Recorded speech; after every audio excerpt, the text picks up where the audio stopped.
The Cass Cases and Mysteries, The Case of the Queen's Chess Set, Part 3. Aubrey struggled to open her eyes, but for some reason she could not.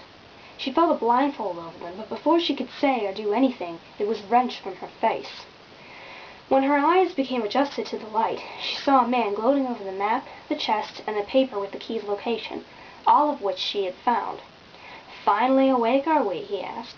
After he said this, he began to laugh, a very silly laugh. Aubrey frowned and recited, "Some people laugh through their noses," sounding something like this. Dreadful. The stranger glared at her. "We have a smart aleck on our hands." "Well, she won't be on our hands for long, because we are going to be leaving her. Goodbye." With that, he picked up the chest, turned on his heel, and marched away. "Do you always refer to yourself in the third person?" Aubrey asked sarcastically, but there was no response. As soon as he was out of sight, Aubrey looked around to get her bearings. She eventually saw that she was in a dell not far from the cemetery. She had passed it on her way in. As soon as she knew where she was, Aubrey wrestled to loose herself, but could not at first, until she saw her shovel. The brute must have brought it into the dell when he dragged her in. He had probably been trying to break the lock with it, but had not succeeded. Aubrey wriggled her way over to it and began to rub the ropes against the head of the shovel. It took about 10 minutes, but the ropes finally gave. When they did, Aubrey stood up and rubbed her sore wrists. She had just begun to look around when she spotted the paper about the key laying on the ground. Aubrey bent down, picked it up, and looked at it. She thought, odd thing, that he had forgotten to pick it up. She saw those blanks in the words and thought about trying to fill them in. Just then Aubrey remembered that she had a pencil in her pocket. Aubrey took it out and sat down and began to think.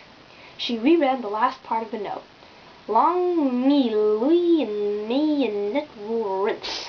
Again she glanced at the date in the corner. 1793. What had happened in 1793? She asked herself. Suddenly it struck her like a lightning bolt. France was in an upheaval. Louis XVI was executed and the monarchy of France was overthrown. It had been practically in the middle of the French Revolution. Now, without any hesitation, she began to fill in the blanks. Long may Louis and Marie Antoinette rule France. Long may Louis and Marie Antoinette rule France. The treasure had belonged to the king and queen of a now faithless nation? When she had finished deciphering the note, Aubrey quickly scrambled out of the dell and tripped down the hill. She had to find transport fast, but sadly the only things that were handy were her legs. Her bike was not where she had last left it. Aubrey pondered for a moment. Mr. X had to be at the Hall of Records, but hang on a minute. Williamstown did not have a Hall of Records. In 1998 it had burned down and had not been built yet. Everything inside had been destroyed. The town hall was where they were currently having a new Hall of Records at the moment. The chest had no key. But the note said replacement with queen. What queen? Just then it dawned on Aubrey, and with that sudden hypothesis she began to run. Aubrey ran onto the road and right into town, where she bumped a basket of produce, almost accidentally hit an old woman, and eluded a police officer. The policeman immediately called in backup to capture an escaped lunatic. While she was hightailing it down the street, she ran into Mr. X, who was standing just outside the town hall. The clerk who had given her so much trouble was leaving the building, but he saw her just then. "Catch her! She's getting away!" he screamed to Mr. X. Mr. X glanced up and spotted her. His eyes widened, but he positioned himself to grab her. Aubrey was panting, but she kept on running and mowed Mr. X down where he stood. She continued to run, but soon her breath came in gasps and wheezes.